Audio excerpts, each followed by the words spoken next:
পয়গম্বর মুসা আলাইহিস সালামের জামানায় একদিন পয়গম্বর আল্লাহকে রাত্রে বেলা বলে, মালিক আমি তো পয়গম্বর, আপনি তো আমারে জান্নাত দিবেন, তবে আমার সাথে কে জান্নাতে যাইবে আমি একটু জানতে চাই।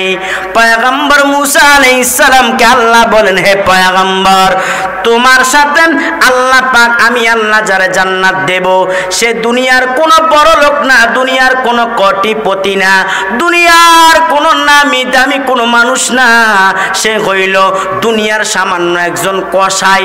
বলেন কি? এই কসাই কারে কয়? কথা কয় না? গরু জব করে, গরু জব করে তারে কসাই কয় না। হুজুররা দেখ কুরবানির সময় গরু জব করে, এটা গীতা কইবে, কথা কয় না তো বিপদ বলছিও থাক। সামনের থেকে হুজুর একটা গরু জব করবেন না, শুধু হু দিবেন, হু দিবেন। চলবো ইনশাল্লাহ, হ্যাঁ চলবো। মুরব্বী কইছে চলবো, আপনারা কি কন? চলবে তো ইনশাল্লাহ। হুজুররা যে গরু জব করে তারে কি কইবেন? এই মাইকবেন কও মোল্লা 14 বছর ডালির পানি খাইয়া পড়ালেখা করছি, 15 বছর মাদ্রাসায় ডালির পানি খাইয়া পড়ালেখা করছি, মোল্লা বলে কইব, কথা কয় না। কে রে হুজুর কইতে কি শরম লাগে নাকি? যে গরু জবাই করে তারে কসাই বলে না, যে গরু জবাই করিয়া গরুর মাংস বিক্রি করে তারে, কথা কয় না। এমনও আছে আল্লাহু আকবার সারা জবাই করে নিছে।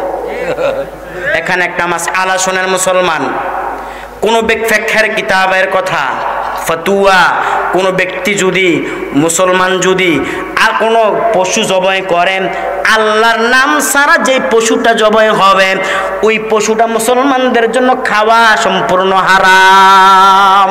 ঠিক কি না বলো? ইবলিস কয়, আল্লাহ আমারে যে আপনি দুনিয়ায় পাঠাইছো, আমারে তো নিক্ষেপ করলেন দুনিয়ায়, আমার খাবার কি? কিতাবের বর্ণনা, আল্লাহ পাক বলেন, ইবলিস তোর খাবার হইল যেই প্রাণীটা আমি রবের নাম ছাড়া জবাই হবে, প্রাণীটা তোর খাবার। অতএব ও মুসলমান, অনেকে মুরগির দোকানে ব্রয়লার মুরগি কিনতে যায়, জবাই করে, আল্লাহু আকবার ছাড়া জবাই করব, ওই মুরগি তোমার জন্য হারাম হয়ে যাবে। হালাল টাকা দিয়া মুরগি কিনা হারাম খাই, তোমার জন্য হারাম হয়ে যাবে। এই মুসলমান খেয়াল রাখবেন, মুরগি দোকানে যাইবেন, নিজে প্রয়োজন হলে জবাই করবেন, ঠিক আছে তো ইনশাআল্লাহ? নিজে প্রয়োজন হলে জবাই করবেন, না যে জবাই করবে তারে বলবেন আল্লাহু আকবার কর। আর হাতে যদি হিন্দু হয় খুব সাবধান, মনে থাকবো তো মাসালাটা। আল্লাহু আকবার ছাড়া যে প্রাণীটা জবাই হবে এই প্রাণীটা মুসলমানদের জন্য হারাম, কথা কয় না? হারাম হারাম। তবে হ্যাঁ, যে প্রাণীটা আল্লাহু আকবার দিয়া জবাই হবে ওই প্রাণীটা মুসলমানদের জন্য হালাল। নবীর উম্মত যে গরু জবাই করে সে কিন্তু কষায় না, আর যে গরুর মাংস বিক্রি করে তারে কষাই বলে। পয়গম্বর মুসা আলাইহিস সালাম আল্লাহকে ডাক দিয়া কয়, মালিক আমার সাথে কারে জান্নাত দিবেন? আল্লাহ তাবারক ওয়া তাআলা ডাক দিয়া কয়, পয়গম্বর তোমার সাথে আমি আল্লাহ যাকে জান্নাত দেব দুনিয়ার কোনো প্রতাপশালী না, দুনিয়ার কোনো টাকার মালিক না, দুনিয়ার কোনো নামি দামি লোক না। এ পয়গম্বর তোমার সাথে আমি আল্লাহ যারে জান্নাত দেব সেই একজন কসাই, একজন কসাই। পয়গম্বর মুসার মেজাজ গরম, পয়গম্বর মুসা ডাক দিয়া কয়, আল্লাহ আমি একজন নবী, আমার সাথে আপনি কসাইরে জান্নাত দিবেন, কারণ কি? কসাইর আমল ভালো। কি আমল আছে? আল্লাহ তাবারক ওয়া তাআলা কয়, পয়গম্বর আগামী দিন ওই এলাকার ভিতরে একটা বাজার আছে, ওই বাজারের ভিতরে যাইবা, দেখবে একটা গোস্তের দোকান আছে, ওই গোস্তের দোকানের ভিতরে দেখবে একটা ব্যক্তি গোস্তের ব্যবসা করে, গোস্তের ব্যবসা করে। ওই ব্যক্তিটা আমি আল্লাহ তার জান্নাত দেব। কেন জান্নাত দেব? তুমি পরীক্ষা করে দেখবা। পয়গম্বর মুসা আলাইহিস সালাম পরীক্ষা করার জন্য, তার নাম আব্দুর রহমান, পরীক্ষার জন্য যায়। দেখি কি আমল করে, কি আমলের কারণে আমার সঙ্গে জান্নাতে যাবে। পয়গম্বর মুসা আলাইহিস সালাম পরের দিন হাঁটতে শুরু করে বাজারের দিকে। কিছু দূর যাওয়ার পর হঠাৎ করে তাকায়া দেখে বাজারের ভিতরে একটা গোস্তের দোকান আছে। ওই গোস্তের দোকানের ভিতরে একজন ব্যক্তি কি করে, গোস্তের ব্যবসা করে আর মাওলার নামের জিকির করে। আল্লাহু আকবার, জোরে বলেন। আল্লাহর নামের জিকির করে, জিকির করেন। পয়গম্বর মুসা কোনো কথাই বলেন না, দেখি না বান্দা কি করে, দেখি না বান্দা কি করে। যখন আস্তে আস্তে বিকাল সময় হয়, বিকাল বেলা হইলেন, কিছু গোস্তের টুকরা, কিছু গোস্ত সিনা বরাবর থেকে কিছু গোস্তে কাইটা সুন্দর করে একটা পোটলার ভিতরে রাখলেন। পোটলার ভিতরে নিয়ে আস্তে আস্তে বাড়ির দিকে রওনা হয়। পয়গম্বর মুসা আলাইহিস সালাম তার পিছনে পিছনে পিছনে পিছনে তার বাড়ির দিকে যায়। হঠাৎ করে ডাক দিয়ে কয়, হে আল্লাহর বান্দা, তোমার নাম কি? আমার নাম আব্দুর রহমান। আল্লাহর বান্দারে, আমার কি তোমার বাড়িতে আজ রাত্রটা মেহমানদারি করবা কিনা? এই মেহমানদারি করা সুন্নত কি? কথা কয় না? মেহমান এলে আমরা অনেক বেজার, ঠিক নি? কথা কয় না? আর মেহমান কেমন লাগতে, মেহমানটা আইলে আর যায় না, কথা কয় না? খাইতে থাকে, ঠিক নি? কথা কয় না? এ মেহমান আসলে কি বেজার হমু না খুশি হমু? মেহমান ফাটাই কে? পয়গম্বর মুসা আলাইহিস সালাম একদিন আল্লাহকে ডাক দিয়া কো, মালিক, ও আল্লাহ, আপনি যদি খুশি হন বান্দার প্রতি আপনি কি দেন? সুবহানাল্লাহ। আল্লাহ পাক ডাক দিয়া কো, পয়গম্বর, বান্দার প্রতি যখন আমি খুশি হই, আমি বান্দারে এক নম্বর বৃষ্টি দেই। কি দেই? আর একটু বেশি খুশি হইলে কি দেন? কয় আল্লাহ আপনি কি দেন? কো মুসা, একটু বেশি যদি খুশি হই বান্দার বাড়িতে মেহমান ফাটাই। সুবহানাল্লাহ। আসতে কোন না সুবহানাল্লাহ। এই ফারামের মুরগি একটা কত জব করে না খাওয়াই নেবেন মেহমান, কথা কয় না? আগে মানুষ ঠিক মতো একটা গোস্তের টুকরা পাইছে না, আর এখন প্রতি লোকমা লোকমা ফারামের মুরগি আর এত কলজা ভরে না, কথা কয় না? ঠিক নি? একটা মুরগি দিয়া অনেক মানুষের দাওয়াত খাওয়াইছে। একটা মুরগি আমি খাইছি নি জানি না, আমি খাইছি একটা মুরগি, বুড়ো হইতেছি তো মোটামুটি কিছু মনে আছে। একটা মুরগি দিয়া কিছু ঝোল দিছে আর কত স্বাদ লাগছে, একটা টু পিস দিত সুন্দর করে খাইয়া লাইতো। আর এখন প্রতি লোকমা লোকমা মুরগি আর পরে এত রাইম হয়েছে না, কথা কয় না? ঠিক নি? কথা কয়? পয়গম্বর মুসা ডাক দিয়া কয়, আল্লাহ, আপনি যদি একটু বেশি খুশি হন বান্দারে আপনি কি দেন? কয় আমি বান্দার বাড়িতে মেহমান ফাটাই। আল্লাহ তাবারক তাআলাকে পয়গম্বর মুসা ডাক দিয়া কয়, আল্লাহ, এর চাইতে যদি সবচেয়ে বেশি খুশি হন তাহলে কি দেন? পয়গম্বর মুসাকে আল্লাহ ডাক দিয়া কয়, মুসা, সব চাইতে বেশি খুশি হইলে বান্দাকে আমি কন্যা সন্তান দান করি।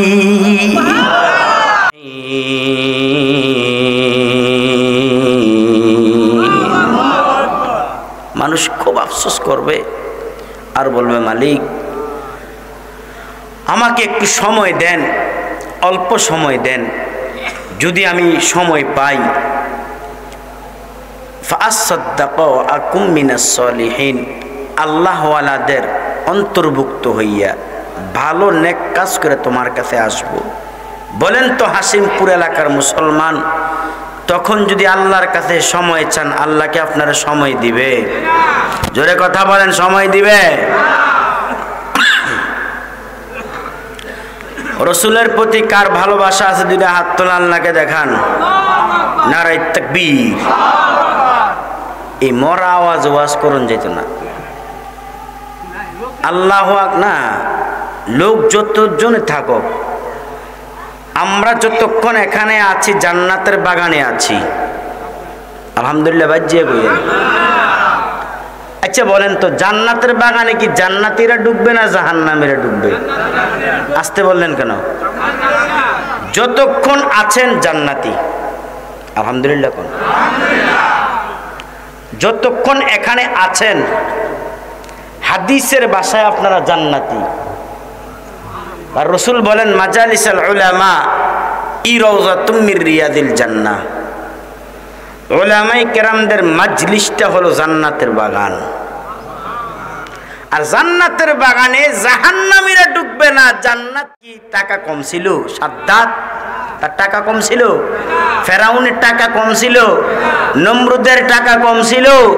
কিন্তু কই, ফেরাউনের মতন বেঈমান রে আল্লাহ শুটকি বানায় রেখে দিছে, ঠিক কিনা জোরে বলো? নমরুদের মতন বেঈমান রে মশার কামড়ে মাইরা ফেলাইছে। এরকম যত বড় বড় নাস্তিক বেঈমান আছে, অথবা কেউ লুকাইয়া রইছে, অথবা 5 আগস্ট বাংলাদেশ ছেড়ে পলাইয়া ভারত যাইতে বাধ্য হইছে। চুপ থাকার সুযোগ নেই। যুবক ভাই, মুরব্বী বাবারা, চুপ থাকবেন, ইসলামের 12টা বাজে যাইব। অতীতে ইসলামের উপরে আঘাত কম হয় নাই, ঠিক কিনা জোরে বলেন? কম হইছে? রসুলকে নিয়ে ব্যঙ্গচিত্র করছে, এটা নিয়েও নাস্তিকদের বিপক্ষে ময়দানে নামতে পারি নাই। কথা ঠিক নেই? নাস্তিক বেঈমানদের বিপক্ষে ময়দানে নামতে পারি নাই। নামলে তো পুলিশ ভেজাল করে। এই পুলিশ কইও কথা কয় না। এক মাহফিলে গেছি, হুজুর তাড়াতাড়ি শেষ করেন। কে রে? পুলিশে কইছে 12টার আগে মাহফিল শেষ, 11টা 10টার আগে শেষ।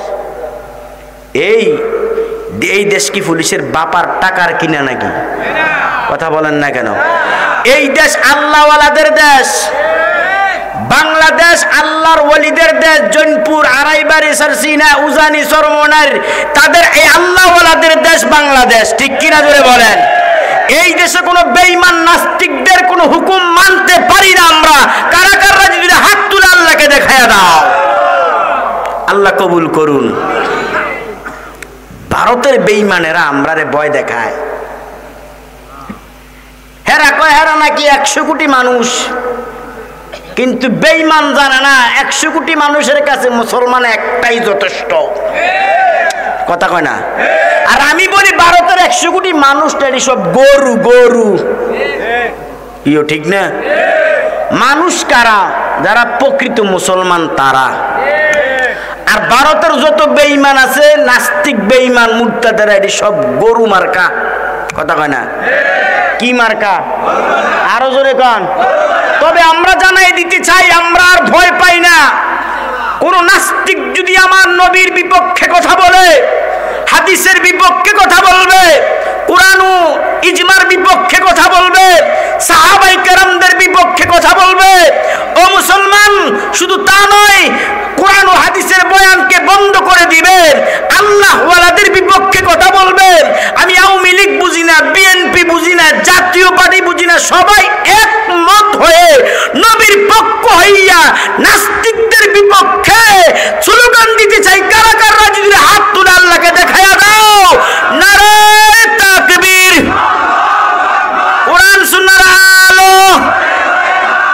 আল্লাহ সব ভাইকে কবুল করুন। চুপ থাকবেন তো। ইসকন নামের বেঈমানেরা মসজিদ ভাঙার চেষ্টা করে, আছে না নাই? এ কথা কোন আছে না নাই? বাংলাদেশে আমরা মুসলমান অসভ্য জাত নয়, মুসলমান সভ্য জাত, ঠিক কিনা ধরে কন? বেঈমানরা বলে মুসলমান নাকি অসভ্য জাত। হে, আমরা কি অসভ্য না সভ্য? জোরে বলেন। মুসলমান অসভ্য নয়, মুসলমান সভ্য জাত। আমরা দেখিয়ে দিয়েছি, 5 আগস্ট থেকে আমরা মন্দির পর্যন্ত পাহারা দিছি। কথা কয় না? আর ভারতের জমিনে, বাংলাদেশের জমিনের ভিতরে হিন্দুরা মুসলমানদের কাছে যত নিরাপদ, ভারতের জমিনে মুসলমানরা হিন্দুদের কাছে তত নিরাপদে নাই। ঠিক নি বাবা? কথা কয় না? মুসলমান মার খাচ্ছে, অবহেলিত, নির্যাতিত হচ্ছে। কেন? একটাই কারণ, আমরা রসুলের কালেমা পড়েছি। কি পড়েছি? কথা কয় না? কি পড়েছি? কালেমাদারি মুসলমান, লা ইলাহা ইল্লাল্লাহর কালেমা পড়েছি। ইসলামের পতাকা আমরা হাতে নিয়েছি, এই জন্য আমাদের দোষ। তবে একটা কথা মনে রাখবেন, মুসলমান ধৈর্য ধরেন, সবুর করেন, নাস্তিক বেঈমান ইনশাআল্লাহ বাংলাদেশ থেকে পলাইতে বাধ্য হবে। এই দেশে ইসলাম ছিল, আছে, থাকবে। ছিল, আছে, থাকবে ইনশাআল্লাহ। ঠিক কিনা জোরে বলেন।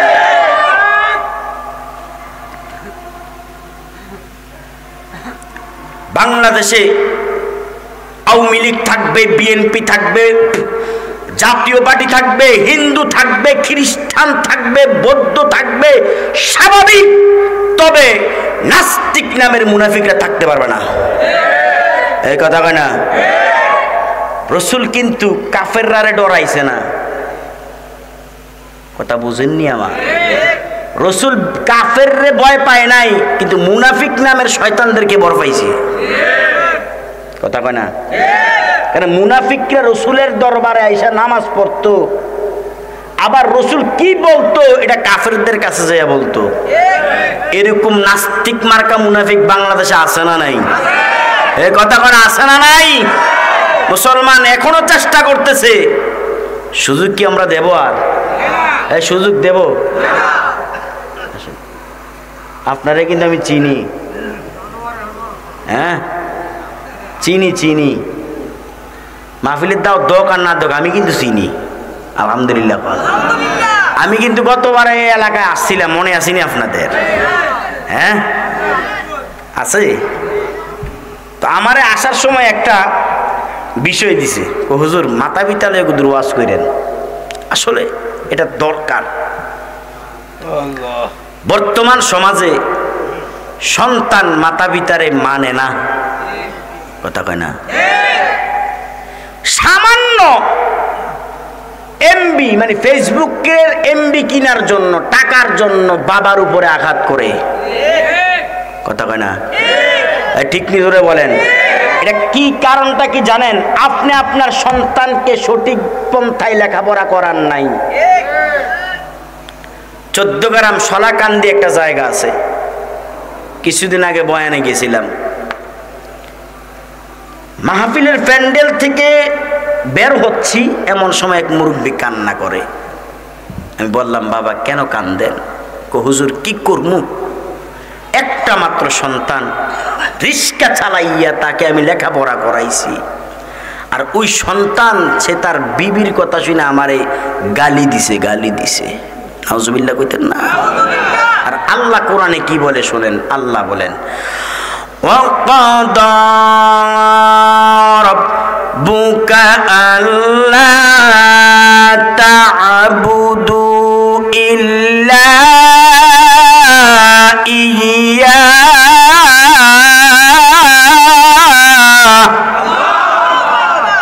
আল্লাহ বলেন, আল্লাহ নির্দেশ করতেছেন, وَقَضَى رَبُّكَ, তোমরা আমার নির্দেশ মানো।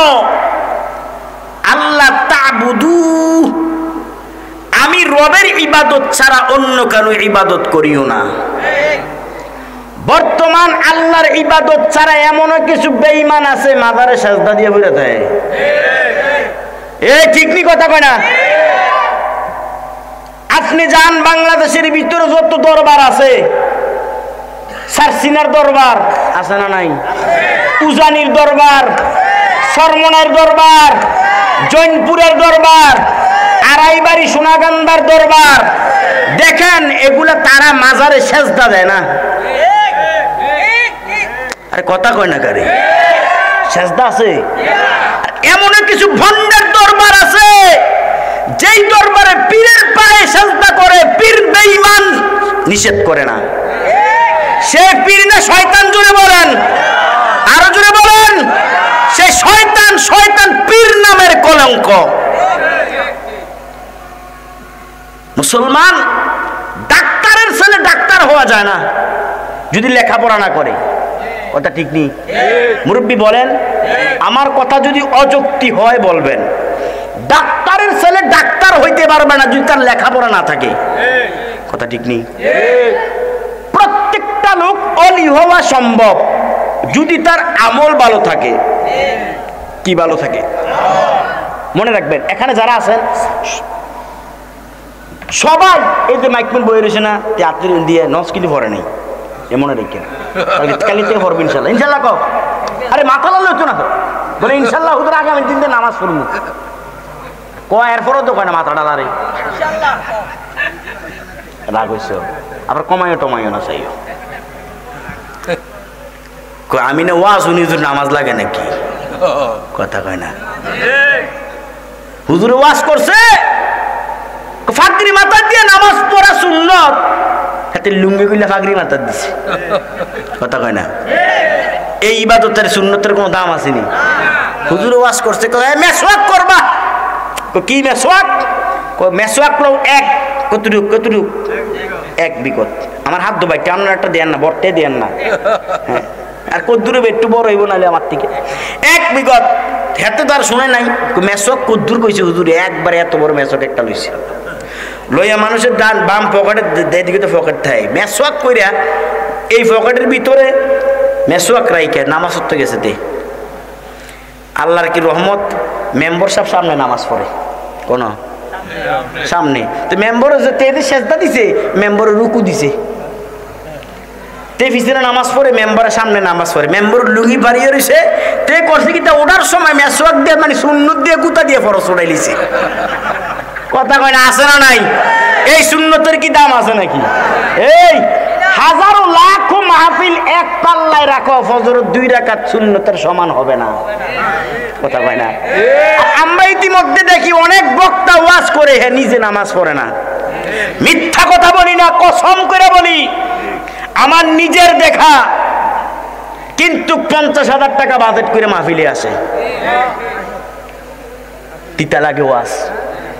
এই আপনারা দেখেন যতগুলো দরবারের নাম বললাম, এই দরবার থেকে ওলামায়ে কেরাম আইনা মাহফিল করান, কয় টাকা লাগে?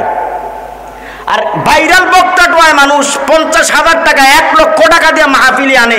আমি মনে করি মাহফিলে হেদায়েত নাই। আপনারা একমত নি আমার সাথে? এই কথা কয় না। একটা লোক সারাদিন ময়দানে কাজ করে, ময়দানে কাজ করার পরে 1,500 টাকা বেতন পায়, খুব কষ্ট হয়, এটার থেকে 200 টাকা মাহফিলে দেয়। আর একটা বক্তারে যদি 80,000 50,000 টাকা দেওয়া লাগে, এরকম বক্তা আমরা চাই না, বয়কট করা দরকার। কারা কারা যদি হাত তুলে আল্লাহকে দেখায়া দাও, আল্লাহ কবুল করুন। আর তাদেরকে খারাপ করছে আমাদের বাংলাদেশের মুসলমান। এত সুটকির ব্যাপারে আমার লোকে কিছুদিন ঘুরছে, 20,000 টাকা বাজেট করে।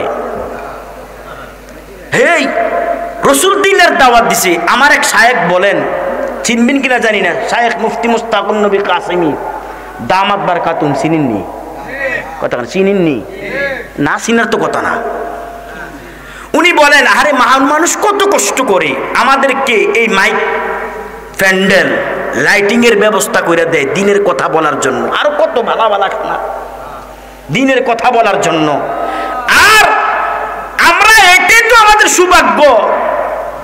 আর রসুল মানুষের ধারে ধারে যাইয়া দিনের দাওয়াত দিছে, মারি খাইছে, কথা কয় না। বাজেটওয়ালা বক্তাদেরকে অনতি বিলম্বে বয়কট করা দরকার। কেমন বাজেট করে জানেন?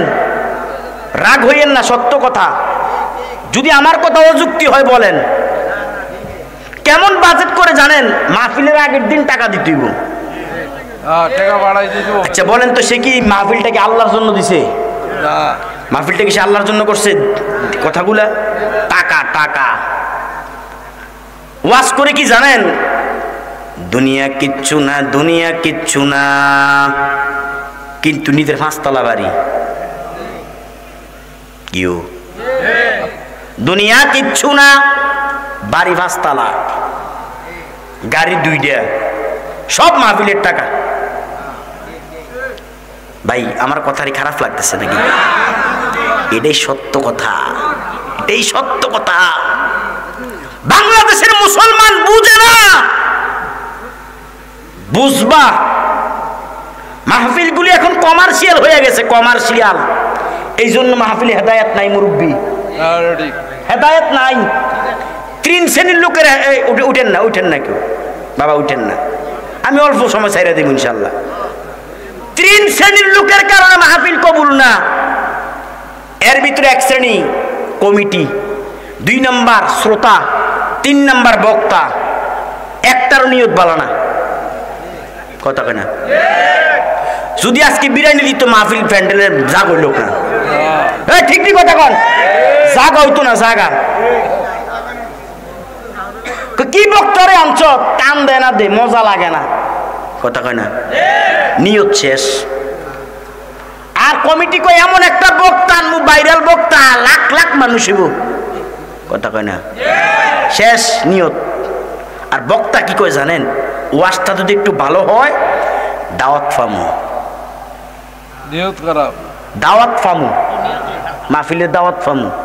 বক্তার নিয়ত ভালো না, শ্রোতার নিয়ত ভালো না, এই কমিটির নিয়ত ভালো না, এই মাহফিলে কি হেদায়েত হবে? সব কিছু কার জন্য? কুল ইন্না সলাতি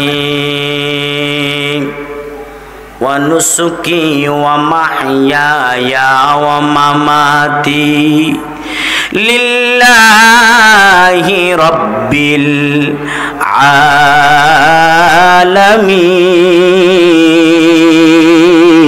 আলামিন। হাবিব আপনি বলে দেন, আপনার নামাজ, অনুসুকি আপনার কুরবানি, ও মাহইয়া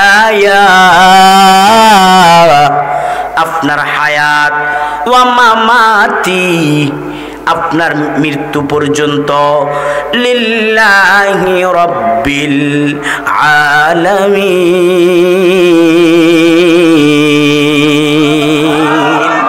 এই কোরআনের আয়াত শুনলে আল্লাহু আকবার বলতে তোমার কষ্ট হয়? মুসলমান, আল্লাহরে ডাকলে আল্লাহ খুশি না বেজার? আস্তে কোন কেন, জুড়ে বলেন আল্লাহ খুশি না বেজার? দুনিয়ার মাকে যদি কেউ একবার মা বলে ডাক দাও, মা একবার জবাব দিব মুসলমান। দুনিয়ার আব্বুরে যদি কেউ একবার আব্বু বলে ডাক দাও, আব্বু কিন্তু একবারই জবাব দিব, আমার আল্লাহর চিনো না। মুসলমান, মার দয়া বেশি, মার মায়া বেশি। আল্লাহকে যদি কেউ একবার মনটা মলিন করিয়া দিয়া, চোখের পানি চাইরা দিয়া, আল্লাহকে যদি কেউ একবার আল্লাহ বইলা ডাক দাও, বুখারীর বর্ণনা, আমার নবী বলেন উম্মত আল্লাহ একবার নয়, দুইবার নয়, 60 থেকে 70 বার জবাব দেয়। বিশ্ব মালিক কে? যিনি আল্লাহ মহান, সৃষ্টি তারি এই নিখিল জাহান, ঠিক কিনা? তবুও তার ডাকে সাড়া দাও না, প্রভুর প্রেমে কেন সাড়া দাও না? একটা জবান বন্ধ রাখবেন না, মুরব্বী যুবক চিৎকার দিয়ে বলেন না আল্লাহু আকবার। আল্লাহ পাক বলেন ওয়া কাদা রাব্বুকা, আল্লাহ পাক নির্দেশ করেন আল্লাহ তাবুদু, আল্লাহ বলেন আমি রবের ইবাদত ছাড়া অন্য কারো ইবাদত করিবা না। তবে হ্যাঁ, আমি রবের ইবাদত ছাড়া যদি অন্য কারো ইবাদত করো, বুঝতে হবে তোমার নাম বেঈমানদের কাতারে চলে গেছে, তুমি কখনো মুমিন হইতে পারবা না। মুসলমান, রবের ইবাদত সর্বক্ষেত্রে করা দরকার আছে না নাই? তারপরে আল্লাহ বলেন ওয়াবিল ওয়ালিদাইনি ইহসানা, আল্লাহ বলেন মুসলমান তোমরা তোমাদের মাতা পিতার সাথে সদাচরণ করো, মাতা পিতার সাথে সুন্দর ব্যবহার করো। ও যুবক ভাই, ও মুরব্বী বাবা, যাদের মা মরিয়া গেছে, বাবা মরিয়া গেছে, অবশ্যই কলিজার ভিতরে ব্যথা। মা থাকলে মার ব্যথা বোঝা যায় না, বাবা থাকলে বাবার ব্যথা বোঝা যায় না। যদি মা চলিয়া যায় বুঝবা মা কত বড় সম্পদ, বাবা মরিয়া গেলে বুঝবা বাবা কত বড় বট গাছ। বট গাছ দেখবেন ছায়া দেয়, মাতা এবং পিতা সন্তানকে ছায়া দিয়া রাখে রে মুসলমান। ও মুসলমান, যার মা নাই তার অলি হওয়াটা অনেক কষ্টদায়ক, যার বাবা নাই সে অলি হওয়াটা অনেক কষ্টদায়ক। ও খুঁজে খুঁজে দেখো পৃথিবীর জমিনের ভিতরে যত বড় বড় আল্লাহওয়ালা, যত বড় বড় আলেম, যত বড় বড় মুফাসসিরিনে কারাম, যত বড় বড় ডাক্তার, ইঞ্জিনিয়ার, বৈজ্ঞানিক দেখো, একটাও মার দোয়া সারা হয় নাই, ঠিক কিনা জোরে বলে? হে নবীর উম্মতের দল, মা বাবা কত বড় সম্পদ।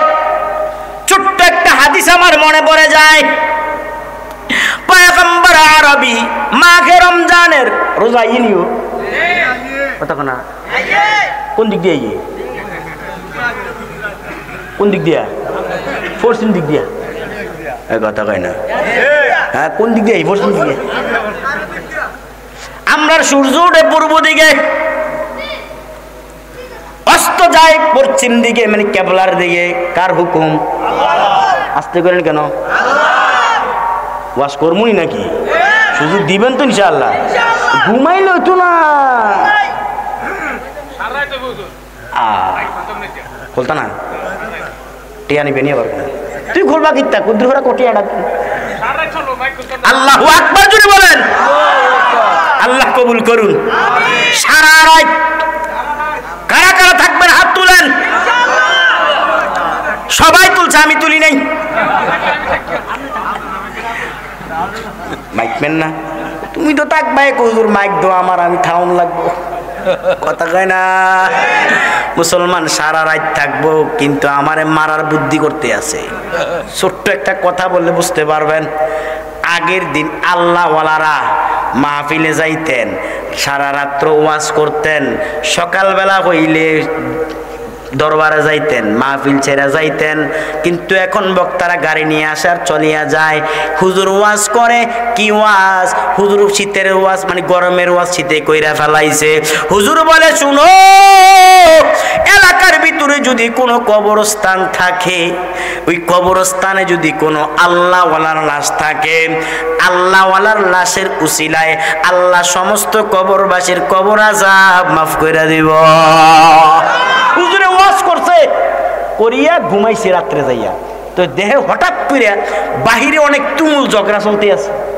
খাদেম রে কি হয়েছে আছেন খাদেমা যাইয়া কিছুক্ষণ পর আইয়া হুজুর কি হয়েছে ফলান তারপর বলা কিটা কয় বলা ফলানটা বুঝেন নাই নাকি না ভাষাটা বুঝছেন না এটা বাংলা ভাষার কি ফলান গ্রাম্য ভাষা ওই এক দাওয়াতে গেছি এক টাকা কুদুর মৌ দিয়েছেন কিটা দিত মৌ বুঝিনি আর এক টাকা কুদুর জল দে বাসা কটা জিনিস কটা আরেক থেকে কুদুর রসা কিটা দিত রসা এরকম ফলান কি আরে ফলাইতাম এত সুন্দর ওয়াজ করলাম হ্যাঁ ফলান কারণ এরকম ওয়াজ বুঝি মানছে করে কি হয়েছে আপনি কি ওয়াজ করছেন কি ওয়াজ করছি আপনি ওয়াজ করছেন কোন এলাকার ভিতরে যদি কবরস্থান থাকে ওই কবরস্থানে যদি কোনো আল্লাহওয়ালার লাশ থাকে আল্লাহওয়ালার লাশের উসিলায় বাকি কবর আযাব মাফ করছেন নি করছি তো হেরা এবার চিন্তা করছে কি জানেন কি হেরা কবরস্থানে বলে আল্লাহওয়ালার লাশ নাই আচ্ছা আপনারা মারবো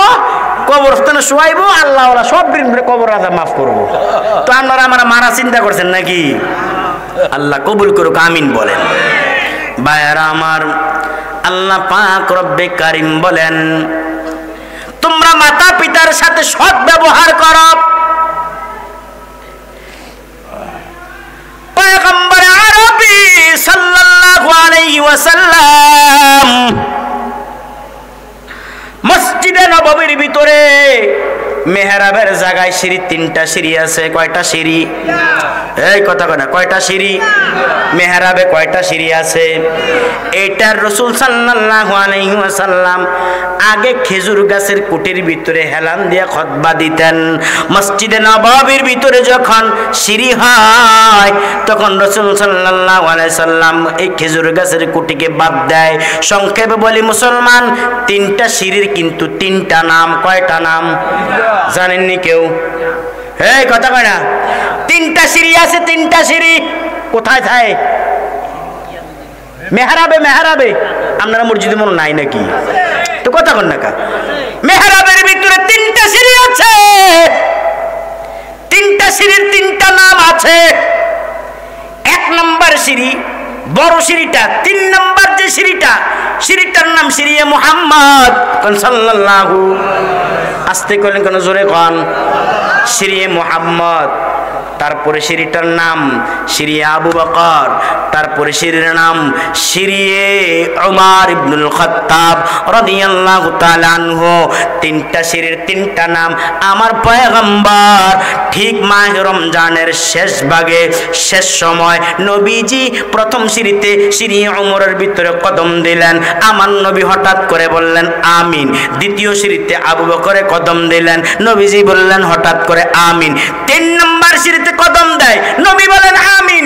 সাহাবায়ে কেরাম প্রশ্ন করেন ইয়া রাসূলুল্লাহ, ও পয়গম্বর রহমতের নবী, আপনি তো এরকম শব্দ কখনো ব্যবহার করেন নাই, হঠাৎ করে সিঁড়িতে প্রথম সিঁড়িতে কদম দিলেন, আপনি কেন আমিন বললেন? দ্বিতীয় সিঁড়িতে কদম দিলেন, আপনি কেন আমিন বললেন? তৃতীয় সিঁড়িতে কদম দিলেন, আপনি কেন আমিন বললেন?